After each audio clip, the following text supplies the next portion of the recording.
আসসালামু আলাইকুম রহমতুল্লাহি ওয়া বারাকাতুহু। ওয়ালাইকুম আসসালাম ওয়া রাহমাতুল্লাহি ওয়া বারাকাতুহু। মৌলভী রাকিব আছো? বলুন ভাই, বলুন, কোত্থেকে বলছেন? হুম। এই যে এখানে আমার নুরানির শিক্ষক হইয়া এই বড় বড় আদিমরে জি জি, আমি ভাই নুরানির শিক্ষক। বলে তো আলহামদুলিল্লাহ কমি মাদ্রাসার একজন নুরানির শিক্ষককে নিয়ে এখন সব বেদাতি বড় বড় আলেমরা ভয়ে আছেন। আয়াতুল্লাহ আব্বাসী, দুই তারপরে পয়সার একটা উসমানী, টুকাই নিয়ে তারপরে তুমি বড় জিহাদি, বড় আদিমরে যারা নামিয়ে আছে পেশ সবগুলো করো। ভয়ে আছে। এই যে নুরানির শিক্ষকের সাথে কথা বলার জন্য আপনি কতবার ফোন দেন, ঠিক আছে, দেখছেন না? এই আর কি অবস্থা। তো ঠিক আছে ভাই, আপনাদের যেগুলো আছে উসমান গনি সালিহি তার তেলাওয়াতের যে অবস্থা, আমার মাদ্রাসা নুরানিতে তো আমি ওরা শিক্ষক নিব ভাই। ঠিক আছে, ভালো থাকুন ভাই, ভালো থাকেন, ভালো থাকেন। এছাড়া নুরানির শিক্ষক হোক আর যে শিক্ষকই হোক, কথা যেটা বলছি এটাকে পারলে খণ্ডন করতে বইলেন আপনাদের বড় বড় আলেমদেরকে, ঠিক আছে? এমন তো কোথাও নাই যে নুরানির শিক্ষকের হাদিস নেওয়া যাবে না, আছে কোথাও? হাদিস সহি হওয়ার জন্য কি এমন কিছু আছে কিনা? হ্যাঁ, ভাইরাল হওয়ার জন্য শুরু করছি ভাই। তাই আমি নুরানি শিক্ষক হয়ে এত ভাইরাল হয়ে গেলাম, আপনারা কি করেন? ঘোড়ার ঘাস কাটেন? ভাইরাল হওয়ার জন্য আপনারা কি না করেন? হ্যাঁ, আপনারা মাহফিলে বসে বসে জাল হাদিস বলেন, জয়ীফ হাদিস বলেন, উল্টা পাল্টা হাদিস বলেন, আর আমরা সহি হাদিস বলে যদি ভাইরাল হই তা আপনার জ্বলার কি আছে ভাই?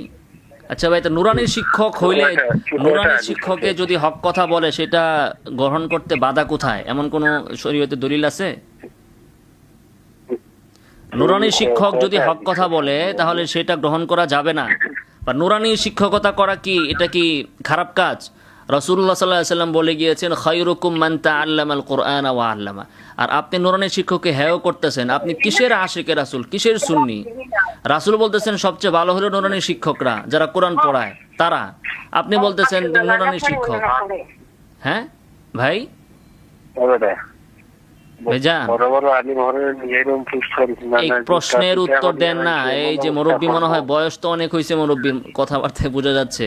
তো নুরানির শিক্ষকরা, রাসূল বললো যে সর্বোত্তম মানুষ যারা হাদিস পড়ায়, তা আপনি নুরানির শিক্ষকরা হেয় করতেছেন কেন? নুরানি শিক্ষকতা করা কি নাজায়েজ নাকি হারাম, নাকি এটা চুরি বাটপারি?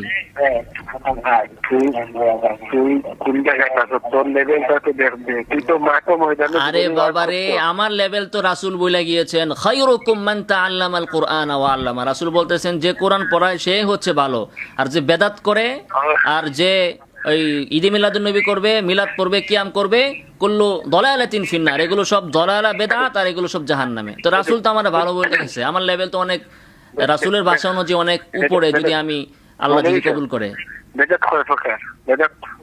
হ্যাঁ, এই কথার আগে উত্তর দেন যে নুরানির শিক্ষককে আপনি তুচ্ছ করলেন কেন? আমি নুরানির শিক্ষক, আলহামদুলিল্লাহ। আপনি সূরা ফাতিহা পড়েন দেখি, নুরানি শিক্ষকের সামনে আপনি সূরা ফাতিহা পড়তে পারেন কিনা, পড়েন তো। বেদাতের কথা পড়ে আগে সূরাতুল ফাতিহা পড়েন। মাত তবে মাত কয় প্রকার বলেন? মাত কয় প্রকার? গুন্না কয় প্রকার? বেদাত কয় প্রকার বলবো? হ্যাঁ, বেদাত বেদাত কয় প্রকার বলবো নাকি?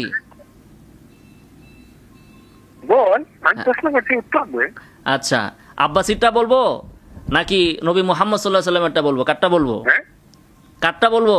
প্রকারটা কি আব্বাসিরটা বলবো না নবী যেটা বলে গেছে সেটা বলবো? কোনটা আপনি নিবেন?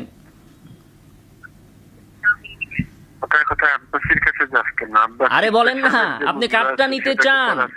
আব্বাসিরটা নিবেন না জোনপুরিরটা নিবেন, না ফুরফুরটা নিবেন, না সরসিনাটা নিবেন, নাকি নবী সাল্লাল্লাহু আলাইহি ওয়াসাল্লামেরটা নিবেন? কারটা নিবেন? বেদাতের সংজ্ঞা বা বেদাতের প্রকার?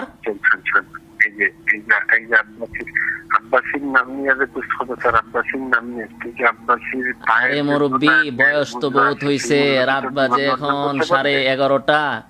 এত রাত্রে কল দেন কেন? এত রাত্রে কল দিয়া এখন সংজ্ঞা বেদাতের প্রকার কারটা নিবেন এটা বলেন না, নবীরটা নিবেন? নবীরটা নেন। কুল্লু বিদআতিন দালালাহ, নবী বলতেছে বেদাত যত প্রকার আছে, যেটা শরীয়তে যেটারে বেদাত বলে, এটার যত প্রকার আছে সবগুলাই দলালা। ওয়াকুল্লু দলালাতিন ফিন্নার, আর প্রত্যেক দলালাই হলো জাহান্নামের ভিতরে। তো মিলাদ, কিয়াম, তারপরে মিলাদুন নবী সাল্লাল্লাহু আলাইহি ওয়াসাল্লাম, আরো যা আছে সবগুলো হচ্ছে বেদাত। আর কুল্লু বেদাতিন দলালা ও কুল্লু দলালাতিন ফিন্নার। প্রকার তো বললাম, এখন আপনি কি নবীর হাদিস মানছেন? এই যে এই যে এই যে এই যে ভিডিও বানান, এটা কোন যুগে ছিল? জি, ভিডিও বানানোটা বেদাত। ভিডিও যে বানাইয়া আছে, হ্যাঁ, কেন বেদাত? ভিডিও যে বানাইয়া যে, বেদাতের প্রকার না আপনারা শিখাইলাম, এখনো তো বেদাতের সংজ্ঞা শিখাই নাই। এটা কি বেদাত না? এখন তো বেদাতের প্রকার শিখাইছি আপনাকে, বেদাতের সংজ্ঞা কি আমি এখনো শিখাইছি? বেদাতের সংজ্ঞা শিখাইলে না আপনি বুঝবেন যে এটা বেদাত কি বেদাত না। বেদাতের সংজ্ঞা হচ্ছে মান আহদাসা ফি আমরিনা হাযা মা লাইসা মিনহু ফাহুয়া রাদ্দুন। ইবাদতের ভেতরে কোনো কিছু আবিষ্কার করা, এটা হচ্ছে বেদাত। আমি ভিডিও করি, ভিডিও করাটা ইবাদত না, দিন প্রচারটা ইবাদত। আল বিদআতু ফিল মাকাসিদ লা ফিল ওয়াসাইল। বেদাত হয় মাকসাদের ভিতরে, উপকরণের ভিতরে না। আমি ভিডিও করি, ভিডিও করলে সব বেশি হবে, ভিডিও করা মুস্তাহাব, এটা আমি বলেছি আপনাকে। এখানে হচ্ছে দিন প্রচার করাটা মাকসাদ। আমি যদি এখন এমন কোনো দিন আবিষ্কার করি যেটা নবীর যুগে ছিল না, তাহলে সেটা হবে বেদাত। কিন্তু দিন প্রচারের যত উপকরণ আছে, এই ক্যামেরা, এই ভিডিও, এগুলো বেদাত নয়, এগুলো হচ্ছে উপকরণ, এগুলো দিন না, সরাসরি এগুলো দিন না। বুঝতে পেরেছেন মুরব্বী? সবশেষে একটা কথা বলি, অল্প বিদ্যা ভয়ঙ্কর। এই অল্পটাই আপনি শিখেন। অল্প বিদ্যা, রাসূল সাল্লাল্লাহু আলাইহি ওয়াসাল্লাম বলেছেন আহাব্বুল আমালি ইলাল্লাহি আদওয়ামুহা ওয়া ইন কাল্লা। আমল যদি অল্প হয় তাহলেও সেটা যথেষ্ট, যেটা সব সময় করা হয়। তো অল্প যথেষ্ট হয় যদি সেটা আমল সহি হয়, ইখলাস থাকে। বেশি জানার তো দরকার নাই, অল্প জানেন, সহিটা জানেন। অল্প বিদ্যা এই যদি সহি হয় তাহলে এটাই যথেষ্ট। বেশি জানেন কি করবেন? যদি বেদাত জানেন বহুত, বেদাতি আমল 100টা জেনে লাভ আছে। নবীর সুন্নত অল্প জানেন, সেটা অনুযায়ী আমল করেন। তাই দুইটা হাদিস তো বললাম এবং বেদাতের সংজ্ঞা আপনাকে শিখাইলাম, বেদাতের প্রকারও শিখাইলাম। এখন কি নবীর হাদিস মানেন নাকি? এখন কি হইছে, মুখ চুলকাইতেছে? এখন কি মুখ চুলকায়নি? জবাব দেন না কেন? হাদিস যে বললাম এখন উত্তর দেন। ঈদ মিলাদুন নবী কি ছাড়বেন? দেন। এখন হাদিসের জবাব দিবেন না মুরব্বী? হাদিসের জবাব দিবেন না, দিবেন না? জি,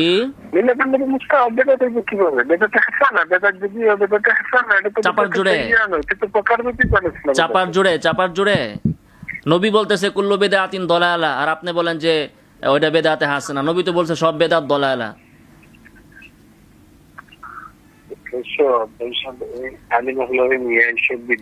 জবাব তো দিতে পারলেন না, জবাব তো দিতে পারলেন না। বললেন আব্বাসীকে বললেন আমাকে কল দিতে, অথবা উসমান গনি সালেহীকে বললেন আমাকে কল দিতে। বেদাতের সংজ্ঞা কি কয় প্রকার বুঝাইয়া দিবনে। ঠিক আছে, থাকেন ভাই। আসসালামু আলাইকুম ওয়া রাহমাতুল্লাহি ওয়া বারাকাতুহু।